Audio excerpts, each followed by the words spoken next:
नमस्कार, मैं अशोक कुमार पांडे और स्वागत है आपका द क्रेडिबल न्यूज पर। नसीरुद्दीन शाह यानी कि नसीर साहब एक ऐसे अभिनेता जिनको हम बचपन से देखते चले आ रहे हैं, एक ऐसे अभिनेता जिनको दुनिया भर में इज्जत मिली है, एक ऐसे एक्टर जिनकी रीढ़ में हड्डी है, जिनके दिमाग में दिमाग है, कचरा नहीं भरा है, और एक ऐसे इंसान जो हक के साथ खड़े होने में बिल्कुल भी डरते नहीं हैं, झुकते नहीं हैं। नसीरुद्दीन शाह यानी एक ऐसा इंसान जो किसी भी तरह के कट्टरपंथ पर खुलकर बोलता है, चाहे वो तालिबान का कट्टरपंथ हो, चाहे हिंदुत्व का कट्टरपंथ हो। नसीर साहब कभी अपनी जबान को रोकते नहीं हैं और खुलकर बोलते हैं। पिछले दिनों उनका एक आर्टिकल आया और उस आर्टिकल के बाद बवाल मचा हुआ है। वो आर्टिकल क्या था? मुंबई यूनिवर्सिटी के उर्दू डिपार्टमेंट ने उनको एक इवेंट में बुलाया था और नसीर साहब का कहना है कि मैं वहां जाना चाहता था। दरअसल देखिए, दो तरह के इवेंट होते हैं, हम लोगों को भी बुलाया जाता है। कुछ इवेंट होते हैं जहां बस रिश्ता निभाने के लिए हम चले जाते हैं, या फिर हम मना कर देते हैं, कोई बहाना बनाकर हाथ जोड़ लेते हैं कि साहब हम नहीं आ पाएंगे।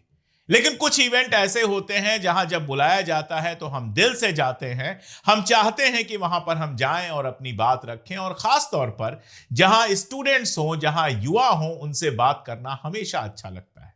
मैं खुद जब ऐसी जगहों पर बुलाया जाता हूं जहां मुझे उम्मीद होती है कि स्टूडेंट्स होंगे, युवा होंगे, तो मैं बिल्कुल वहां जाता हूं, कई बार अपना नुकसान करके भी जाता हूं। नसीर साहब की जो बात है वो तो करूंगा ही। मैं आपको अभी हाल का एक किस्सा बताता हूं। हमारे एक दोस्त हैं, वो एक कार्यक्रम करा रहे हैं। आज की डेट में वो कार्यक्रम है, मैं उसमें जा रहा हूं। खान अब्दुल गफ्फार खान साहब के ऊपर आज आयोजन है। यह आयोजन पहले एक यूनिवर्सिटी में होना था। उन्होंने हमसे कहा कि यूनिवर्सिटी को जब हमने गेस्ट लिस्ट दी तो आपका नाम देखकर और आप जैसे कुछ और लोगों का, राम पुनियानी, सर गौहर रजा, इन लोगों का नाम देखकर वो भड़क गए और बोले कि आप इन लोगों को बदल दीजिए, हम आपको हॉल फ्री में दे देंगे। हमारे दोस्त ने कहा कि अपना हाल अपने पास रखिए, हम वेन्यू बदल देंगे लेकिन अपने लोगों को नहीं बदलेंगे। लेकिन बहुत लोगों में इतनी हिम्मत नहीं होती है। यह अक्सर होता रहता है, अपना किस्से हम क्या सुनाएं। लेकिन नसीर साहब जैसा बड़ा एक्टर जिसको बुलाया गया था, उनका कहना यह है कि माफी भी नहीं मांगी। एक रात पहले 11 बजे मेल आ गया कि अब आप मत आइए, आपका कैंसिल कर दिया गया है। और उससे बड़ा झूठ यह कि स्टूडेंट्स के बीच में कहा गया कि नसीर साहब ने आने से इंकार कर दिया है। और यूनिवर्सिटी के एक अधिकारी ने कहा कि नसीर साहब देश के खिलाफ बोलते रहते हैं, इसलिए यह सब कुछ हुआ है। जाहिर है किसी भी ऐसे इंसान को जो खुददार हो, जो अपने मुल्क से मोहब्बत करता हो, जो अपने मुल्क के बदलते हुए हालात पर दुखी हो, उसको ऐसी बात बिल्कुल बर्दाश्त नहीं होगी। और जब बर्दाश्त नहीं होगी तो क्या होगा? उन्होंने एक आर्टिकल लिखा और आर्टिकल में इस घटना के साथ साथ और भी बहुत सारी चीजें लिखी।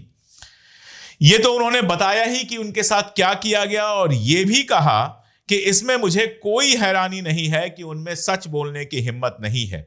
लेकिन यूनिवर्सिटी के एक सीनियर ऑफिसर ने यह कहा कि उसका कारण यह है कि मैं देश के खिलाफ खुले तौर पर बयान देता हूं। अगर वो अपने कहे पर अडिग हैं तो मैं इनको खुली चुनौती देता हूं कि वह किसी भी तरह ऐसे बयान को सामने लाएं, ऐसे एक बयान को सामने लाएं जिसमें अपने मुल्क के खिलाफ मैंने कुछ बोला हो। यह सब जो हुआ, उन्होंने जो लिखा था, उस पर आगे और बात करूंगा। लेकिन आप एक और चीज सुनिए। कल वो जहाज से कहीं आ रहे थे और एयरपोर्ट पर टाइम्स नाउ के एक संवाददाता ने उनको घेर लिया और घेर कर माइक उनके मुंह में बिल्कुल लगाया जा रहा है। नसीर साहब लगातार मना कर रहे हैं कि मुझे तुमसे बात नहीं करनी है, इस मुद्दे पर मुझे कुछ नहीं बोलना है, लेकिन वो माइक लगाया जा रहा है और बदतमीजी किए जा रहा है, सवाल पूछे जा रहा है। मेरा एक बहुत सीधा सवाल आप लोगों से है कि सिर्फ इसलिए कि आपके हाथ में एक माइक आ गया है, आप किसी चैनल से जुड़े हुए हैं, क्या आपको यह हक मिल गया है कि आप किसी भी इंसान के मुंह में वो माइक घुसाते जाएं? कल एक वीडियो मैं देख रहा था, ट्विटर पर काफी वायरल था। मैं यहाँ पे अवैध झुग्गी कवर करने के लिए आई हूँ।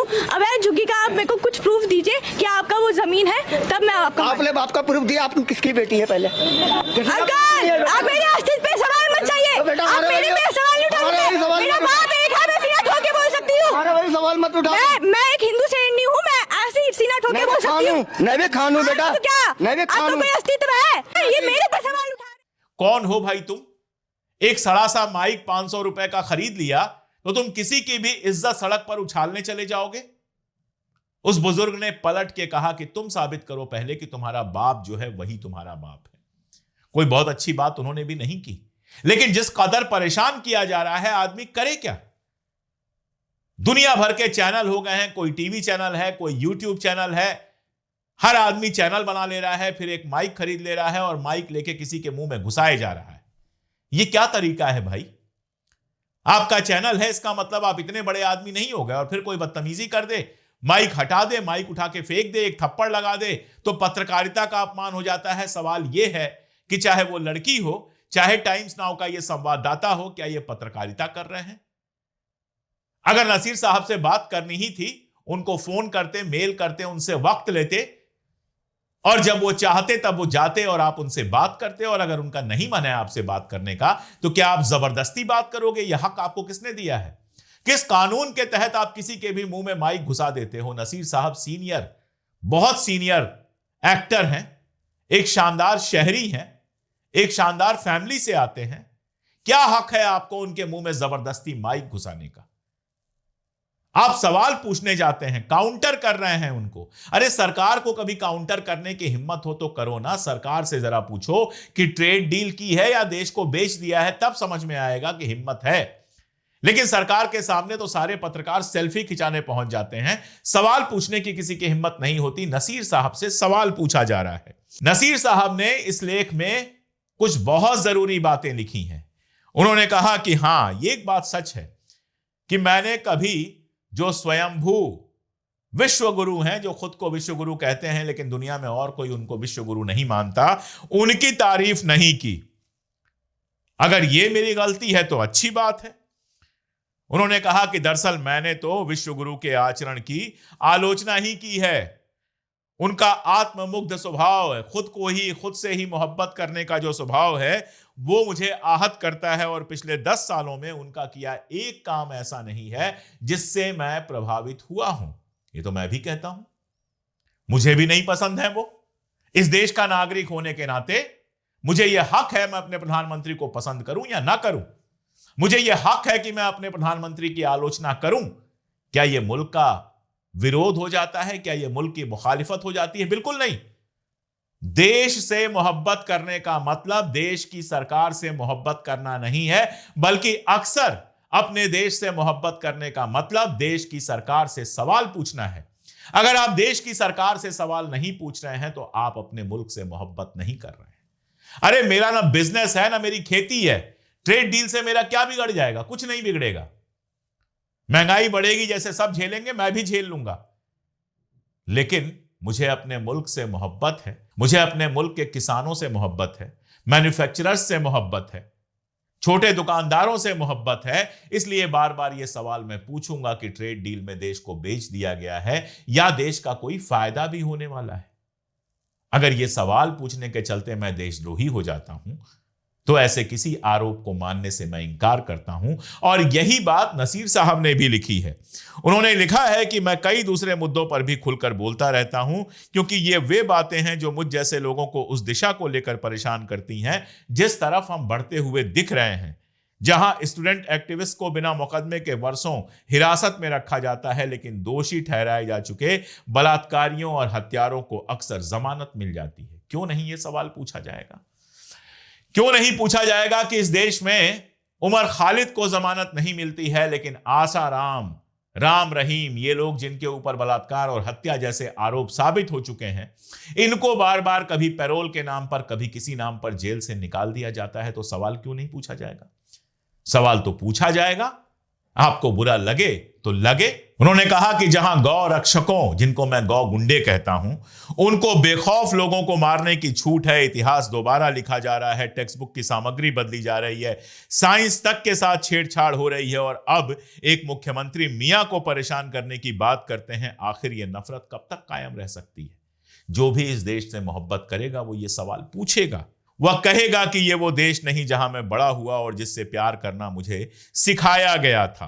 2 मिनट की नफरत अब 24 घंटे की नफरत में बदल चुकी है। क्या यह कहना अतिशयोक्ति है कि इन हालात की तुलना जॉर्ज ऑरवेल की किताब 1984 से किया जाए, जिसमें महान नेता की तारीफ न करना भी देशद्रोहिता मानी जाती है? मैंने अभी हाल में एक किताब लिखी, 20वीं सदी के तानाशाह, और जितने तानाशाहों को मैंने देखा, उनके राज्य में तानाशाह के खिलाफ कुछ भी बोलना देशद्रोह बना दिया गया था। लेकिन हमारे देश में तो तानाशाही नहीं, डेमोक्रेसी आई थी ना। लोग नेहरू के खिलाफ बोलते थे, इंदिरा के खिलाफ बोलते थे, राजीव के खिलाफ बोलते थे, अटल बिहारी वाजपेयी के खिलाफ बोलते थे, और उनको कभी देशद्रोही नहीं कहा गया। तो फिर नरेंद्र मोदी के खिलाफ बोलना देशद्रोह कैसे हो गया? यह सवाल मैं आपसे पूछ रहा हूं।